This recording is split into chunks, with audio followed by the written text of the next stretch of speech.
Ako sabi ko, ala, Manang Jo, ampay. Ayaw kong i-post itong yung picture niya. Sabi ko, bakit? O, sinend ko yung picture niya. Oo, huwag mo lang i-post. Kanya. So, siguro, yung pag-ano siguro doon, yung hindi ko pag-post doon, alam naman na niyo siguro ang ibig kong sabihin na hindi yung dahilan na ayaw ko siyang i-post, kundi nahiya ako sa sarili ko. Nahiya ako sa sarili ko na baka mamaya may ibang tao na makakakita. Anya, magtagituyan ko na i-post-post, dabay kastoy. Ganyan. So, marami pong mga na-encounter nga po natin. Kagaya ni Madam, si Angeline, marami po kaming na-encounter. Meron pa po yung mga 10 po ang mga dala-dala namin kung minsan ng mga pangalan. Isa lang po ang buhay. So, ay, ako po dahil ta, ma'am. Ako mo, ayan lang nga, ma'am, natayo.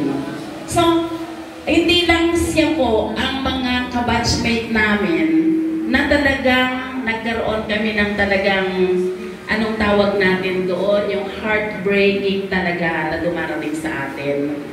So, ito naman, ang kapatid niya, talagang very generous. Pag yung may nakikita na siyang medyo hindi magandang kwan, madagdaman na siya balayon. Entayo ko na, ito tayo daydoy ko na. May dala-dala lang kong konting bigas, konting grocery.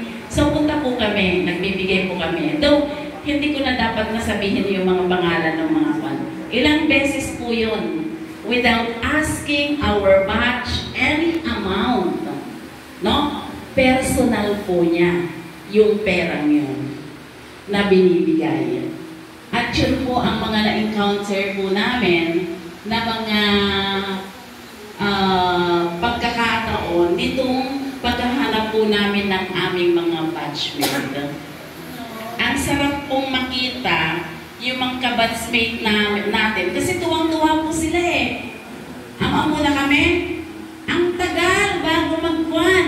E di po pag ay na, kanya hanggang saya kapat ang nangyayari doon.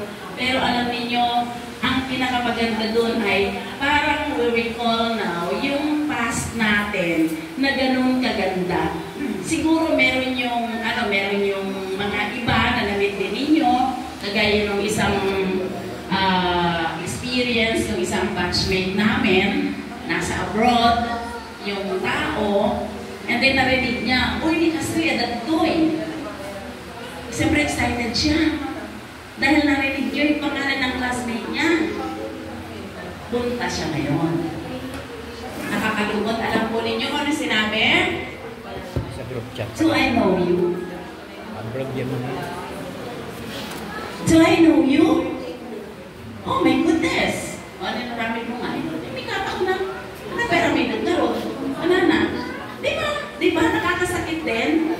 Kaya tayong antitis sa Pilipinas. Dito na lang tayo sa Pilipinas para wag na lang do I know you. Kasi siguro mayaman na yun. Sabi ko, do I know you? Sabi daw niya ganyan. Nagtutuyat kasi daw. Kasi uy, adagdaling Kastoy. Napamot